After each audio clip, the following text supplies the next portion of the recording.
I'm going to show you how to make a video using the Biteable Video Maker.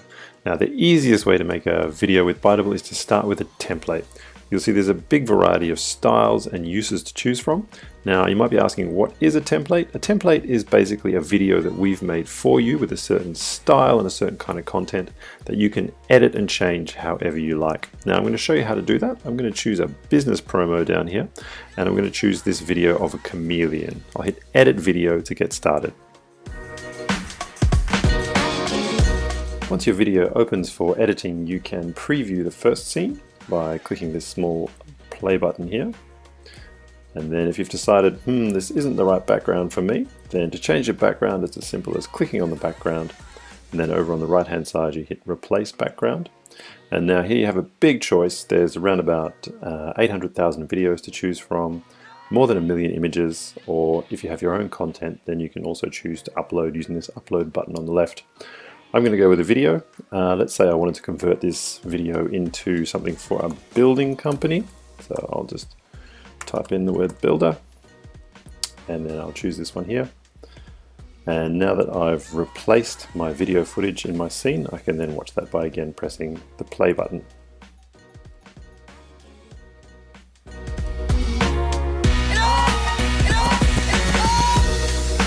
Now let's have a look at how you can change the text in your video. I'm going to click on this text box in this scene and I'm going to show you how to change the text. I simply highlight my text. This is currently an advertisement for an accountant. We'll change this to an advertisement for a builder. So if we change this text to looking for a builder you can trust. Now, should we wish to make our text any bigger, then we can just grab the handle on the corner of the text box and we can resize that. We can also grab the text box and move that wherever we please on our canvas. If we want to add more text boxes on the screen at the same time, then we use the plus button here. And then these text boxes can be moved independently of the original text box. They can also be edited independently, but we can, if we choose, we can also grab them as a group and then slide them around on the canvas as a group. To remove a text box, then we just hit the garbage can and then that text box will disappear. Just move this back down here. One other thing you can also do with your text is you can change the way it animates. So while your text box is selected over here on the right, you can choose a different animation style and then you'll see that animation preview in real time in your canvas. You'll also see up here in the top right hand corner, once we've chosen our text there, you'll also see there's a number of text editing controls. These are all quite standard and I'm sure you'll be familiar with them already. Now, one other way you can control your text is you can change when your text appears on the screen in your video. Down the bottom here, this is our first scene that we're editing at the moment. We can grab our text here, known as a caption in the timeline, and we can move that along so then that will appear at a different moment in our video. We can also grab this handle here and we can make it shorter so that it remains on the screen for a shorter period of time. And then we can, if we choose, we can add another caption that will also appear after this first caption in the video. So then we can hit that and then we can just pop some text in here like "you've found it," and we can pop that text wherever we like on our video, maybe over here. We can center that to the right should we choose. And then now we can preview this scene and then you'll see those two captions appear one after the other.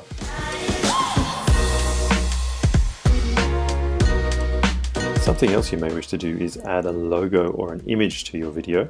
Over the top of your video. So I'm going to go to our second scene here on the right hand side, and this has a caption in it already, but let's say we want to add a logo or an image. We'll start just by removing that caption and then we'll select add caption and choose add logo caption, and then this will give us a text box that we can edit like before, and we can move around and we can resize and we can control.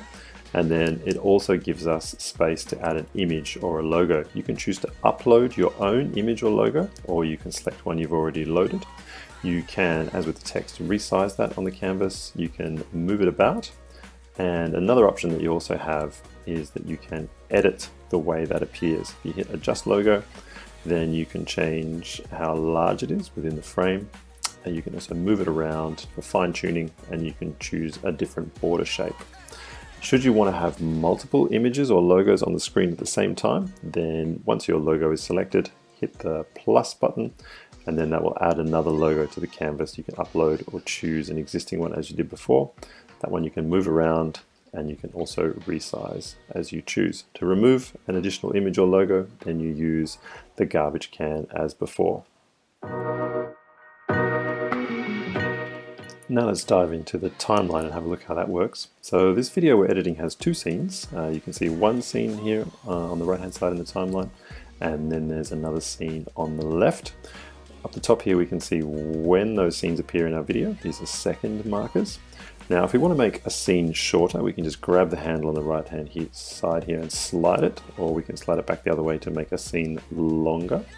Something else we have control over is when our text appears. So we can grab a caption down here in the timeline and we can move that around to change when that appears in our video.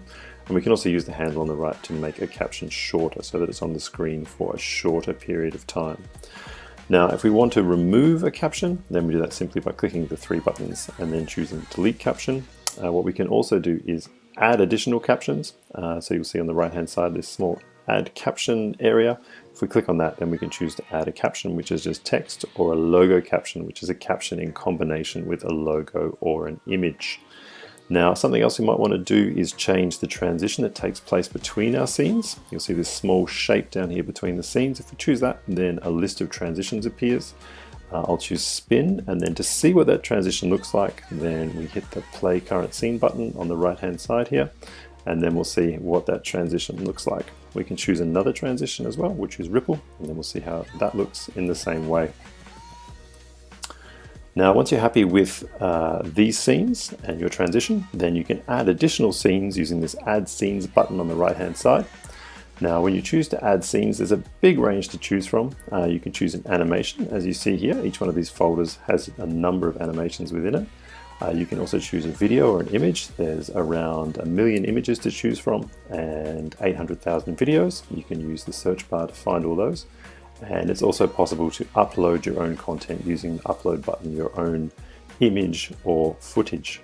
So for this example, I'm just going to choose an animation. Each one of these folders has a big range of animations within it. I'll just choose this one at random, and then you'll see that appears in my timeline. Now I can slide that around in the timeline just by dragging and dropping.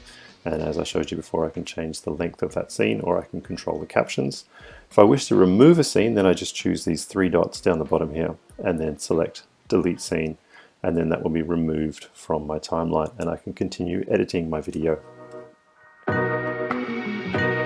As you're working on your video, you're going to want to preview it as you go. Now there's two ways to preview your video. You can preview an individual scene. If you select a scene, like this first scene in our video down here in the timeline, and then hit the small play button on the right hand side, then you'll get a preview of just the scene that you've selected there. But if you wish to see more and see your entire video, a preview of your entire video in action, then you hit the play video button on the left hand side, and then this will play not only the first scene, but it'll also play all the other scenes in your video in succession. To stop a preview, then you can also just press the play button a second time. When you're happy with your video, you might also want to change the shape so you can run it on a different social media platform. So this video is in 16:9, which is perfect for YouTube. But if you want to change the shape, then you head up here to video settings, and then you can choose from 16:9, which we've already mentioned, 9:16, which is perfect for stories format or for any sort of vertical video you want to make, 1:1, which is great for the most social media newsfeed placements, and 4:5, which is for mobile first placements on social media. We'll choose 1:1 and then hit save, and then you'll see that that automatically resizes all the content in our video to fit in a 1:1 frame. Now there's different things we can do to tweak our content. We can obviously change the size of our text and move it around to get that in a position that we're really happy with. And with our background, we can also edit our background and move that around. We can change the scale of that. So I'll just scale this up to 130%, and you'll see that zooms in my background. And then I can also slide that around on the canvas by grabbing it and dragging it. To see what that looks like, we can use the preview button on the right hand side, and then we can see what our new 1:1 video looks like. You can obviously tweak that until you're happy with it. If you'd like to make a video from scratch instead of using a template, then you can do that by clicking on the Create New Video button in the header. You can see that if you're either looking at the template section, or if you're looking at your videos, then you'll see the Create New Video button in the header. We'll press that, and then a dialog box will open where you can give your video a name. We'll call this my first video. And while you're here, you can also choose the shape of your video depending on where you're going to post your video. I'm going to go with 16:9. I'll hit continue, and then you'll see this opens in the editor section of the Biteable Video Maker. Now this is a little bit different to editing a template. If you open a template, you'll see there's already scenes in your timeline. You'll notice this timeline is empty, so you can choose the scenes you want to add. You can pick from the large animation library, or you can select stock images or video, around 1.8 million assets to choose from, or you can upload your own images or footage if you choose by hitting the upload button. For this example, I'm just going to add some animations, and I'll just open this folder and I'll just choose 3 random animations. You'll see that they appear down here in the timeline, and if you're happy with your choice, then you can proceed to edit those. To start the editing process, you can either click edit on the left, or you can click edit video on the right, or you can just click into a scene down here in the timeline and then it will open for editing. As with a template, you can now add or remove scenes as you choose, and you can also change the background and the text in each of the scenes in your video.